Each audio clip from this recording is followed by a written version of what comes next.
Bonsoir à tous et bienvenue. 13 ans, c'est la 13e année de Genève à chaud qui se termine ce soir et on se retrouvera tous dans quelques semaines pour le début de la 14e année, la 14e saison de Genève à chaud. Alors je me suis dit, il fait pas trop froid, comme peut-être vous l'avez noté si vous êtes sortis ces derniers jours.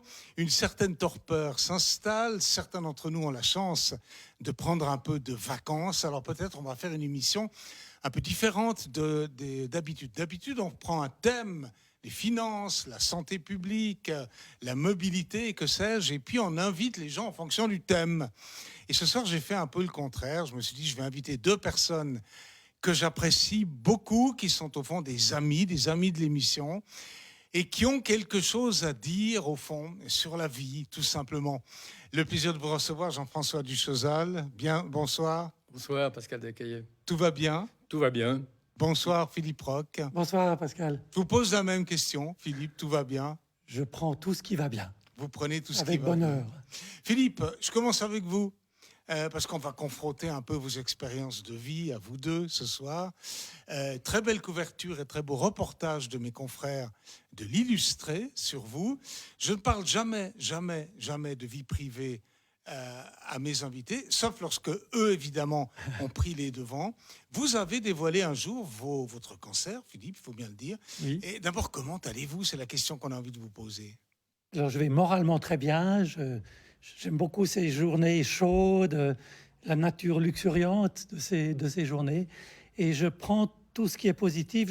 J'aurais pu sortir de ma dernière opération aveugle. J'ai perdu que la moitié de la vue. Et puis, peut-être à moitié gaga. Alors voilà, je suis resté autonome. Je peux profiter de la vie. Je peux encore faire beaucoup de choses, mais sans stress. Donc, c'est un vrai bonheur. Et chaque jour est un cadeau. J'ai vu ce beau reportage de l'Illustré. Vous parlez de votre maladie, 4 opérations du cerveau qui ne sont pas des opérations légères. Et de l'ensemble de l'article, je me suis dit, ça ne sent pas du tout la souffrance ni la maladie, ça sent un certain bonheur de vivre. Oui, c'est vraiment ça. Et j'ai vraiment accepté de faire cet article avec Philippe Clos. Je le connais bien et je sais qu'il comprend cela aussi. On a eu une très belle complicité dans cette rencontre. Je savais qu'il n'allait pas tirer sur les choses dramatiques que j'ai pu vivre, mais plutôt sur le fait que malgré parfois les turbulences de la vie, on peut trouver son chemin, on peut trouver la paix intérieure et puis rayonner de bonheur autour de soi. Jean-François, Philippe vient d'utiliser le mot chemin. Vous voyez venir un peu. Vous avez pris votre retraite il y a quelques années, et depuis que vous l'avez prise, à la soixantaine, au milieu de la soixantaine, vous avez fait combien de kilomètres à pied? Alors, j'ai passé les 20 000 km à pied l'an dernier quand je suis allé de Genève à Paris, Notre-Dame de Genève, Notre-Dame de Paris. Donc, c'est vrai que de 65 à 83 ans, j'ai fait pas mal de chemin. Et le dernier, c'était la Suisse. Et évidemment que c'était émouvant parce que retrouver son pays quand on est allé jusqu'au Moyen-Orient, et ça a été un très beau pèlerinage que je viens de faire donc sur 19 jours. Alors j'aimerais dire, quand on est en forme et quand on a la santé, être motivé, je dirais pas que c'est facile, mais quand j'écoute Monsieur Roch, alors là je vous tire mon chapeau parce qu'en fait, avec les problèmes, vous gardez un moral d'acier et ça c'est extrêmement important.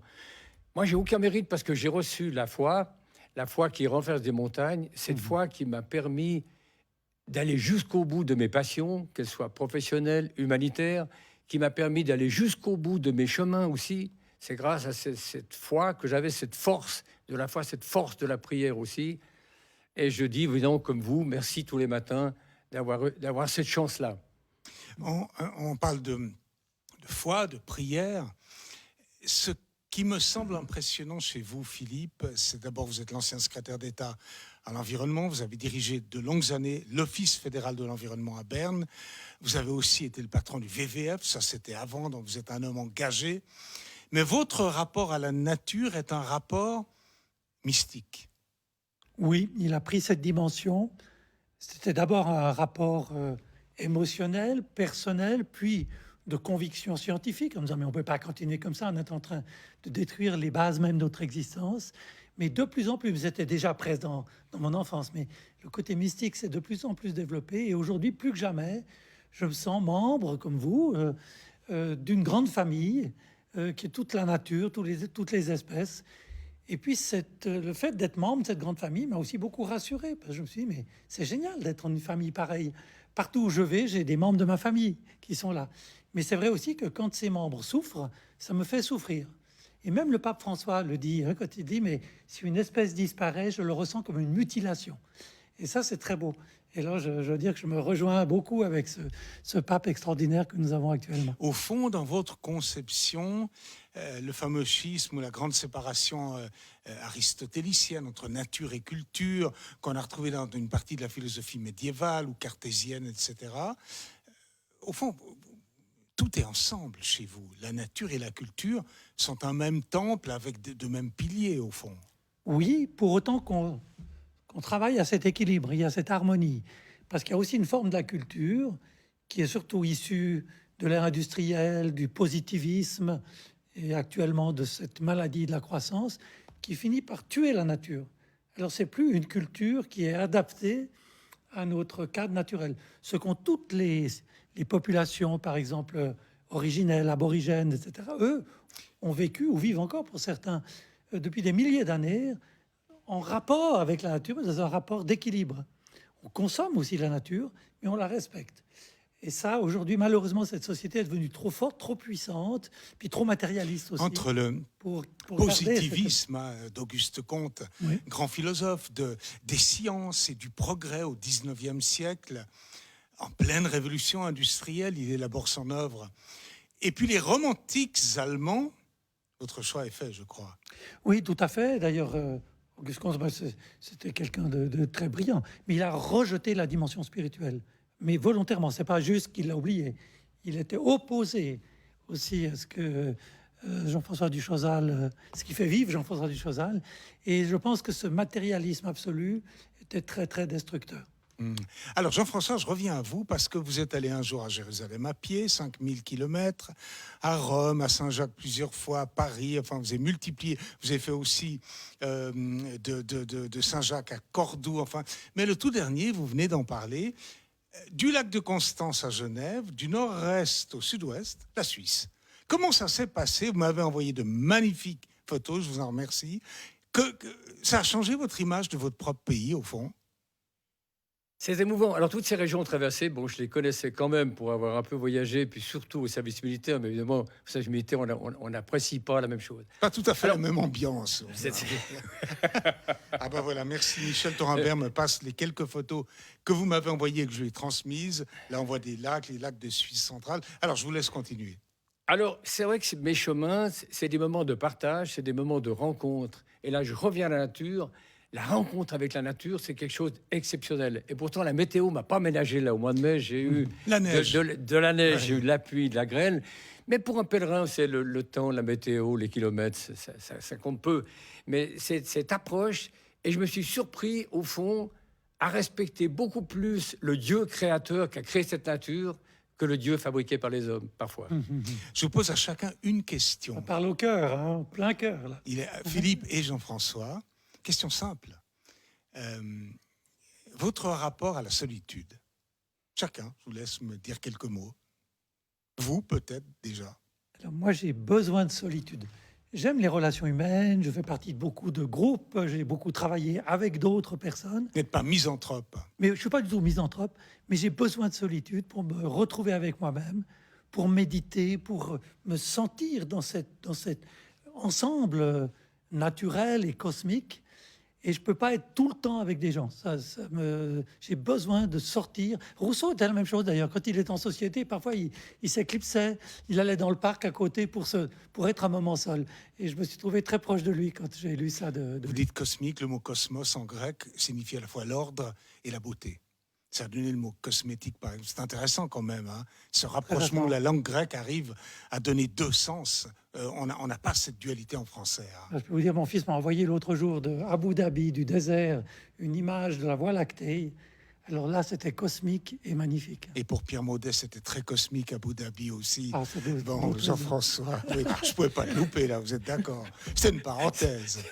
Jean-François, votre rapport à vous, parce que quand vous pèlerinez, vous êtes seul. Alors, on me dit parfois, toi, tu es un solitaire qui aime les contacts. C'est exactement ça, et je vous rejoins tout à fait. Moi, j'ai besoin de marcher en tout cas 10 jours avant de me retrouver, avant d'avoir cette rencontre avec ma petite personne, avant de l'avoir avec d'autres, et la nature et des lieux. Et j'en ai besoin, c'est une solitude choisie. J'ai rencontré sur mes chemins des gens qui avaient une solitude qui leur a été imposée, qui est difficile. Je vois cette dame qui me dit « Ah, tous mes enfants sont partis, j'ai cette grande maison, etc. Je me sens seul. » Alors, on a discuté pendant 2 heures ensemble.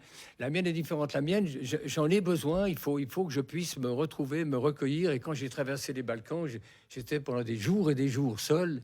Mais ça me convenait tout à fait. Ou passer des nuits dans la nature, comme ça, dans une forêt, complètement seul.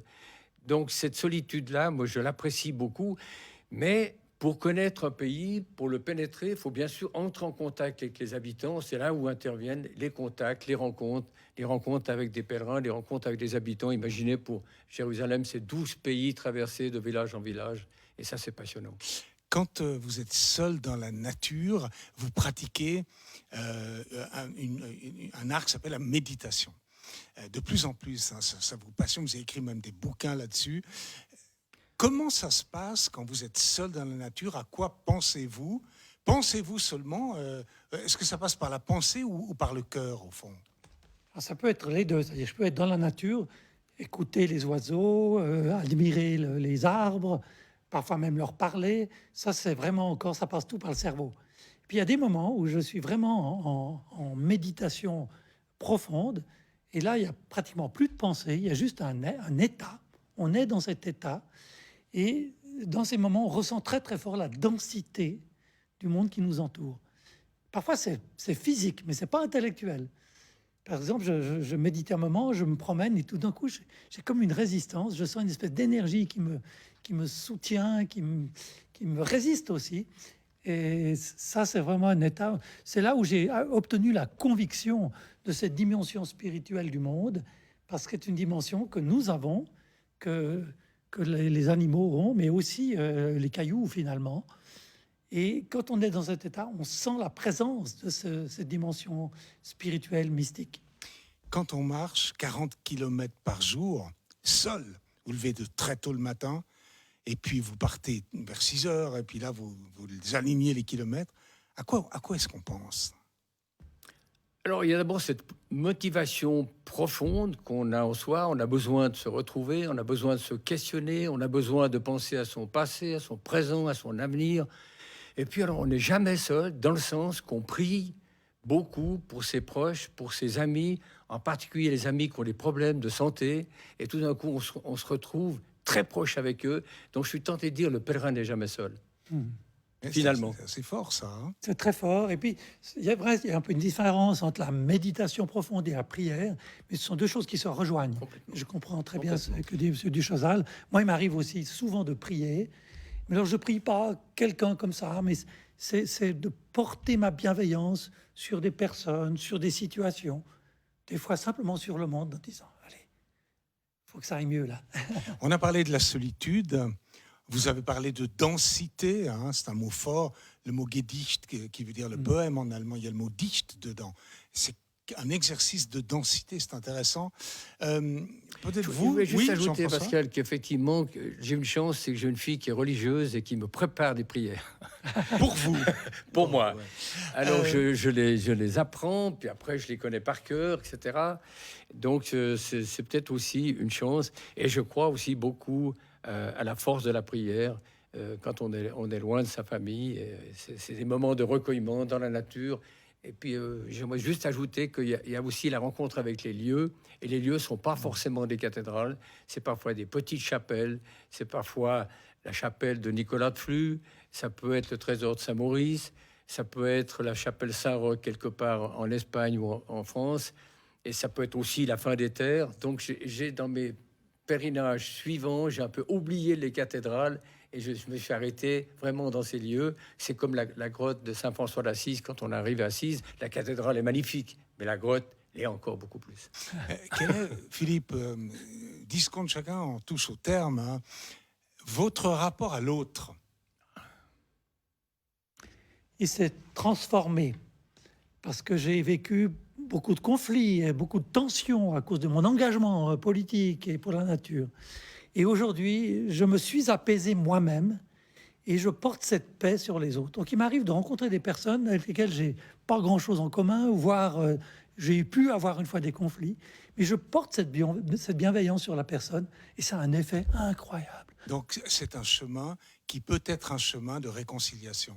Le terme est parfait, la réconciliation avec soi-même, avec les autres et avec le monde. Die Versöhnung, je crois qu'on dit ça comme ça. Je vous pose la même question, Jean-François. Vous qui êtes un homme tellement sociable, votre rapport à l'autre, au fond. Le rapport à l'autre est quelque chose qui m'est indispensable, puisque je dis toujours, on ne peut pas être heureux seul. J'ai prononcé une fois une phrase qui, je crois, vous avez marqué. J'avais dit, je suis parti chrétien et je suis rentré croyant. Dans les rapports à l'autre, vous rencontrez des gens et qui n'ont évidemment pas du tout vos idées de base, qui n'ont pas votre religion, mais qui sont d'autres tendances, mais qui ont un tel rayonnement humain, le bien qu'ils font autour d'eux, ce qu'ils sont, que effectivement vous devez relativiser puis vous dire bon ben voilà mon vieux t'es sur cette ligne, mais à côté c'est aussi bien. Jean-François Duchosal, colonel et pèlerin. Philippe Roch, ancien secrétaire d'État à l'environnement. J'ai eu beaucoup de bonheur à faire en votre compagnie cette dernière émission de la saison. On se retrouve dans quelques semaines, bien sûr, tous sur les chapeaux de roue, puisqu'évidemment, là, on arrive comme des grands boum boum, comme des panzers, avec comme objectif le dimanche 20 octobre les élections fédérales. Notre paire de manches, croyez-moi. Et puis, d'ici là, j'aimerais remercier toutes les équipes techniques, la régie, toutes les personnes qui nous permettent, tous les soirs, jour après jour, de vous proposer cette émission qui s'appelle Genève à chaud. Merci, messieurs. Bonnes vacances si vous en prenez. Merci. Et longue vie à nous tous. Profitons bien. Et puis, le plaisir de vous retrouver donc dans quelques semaines. Merci.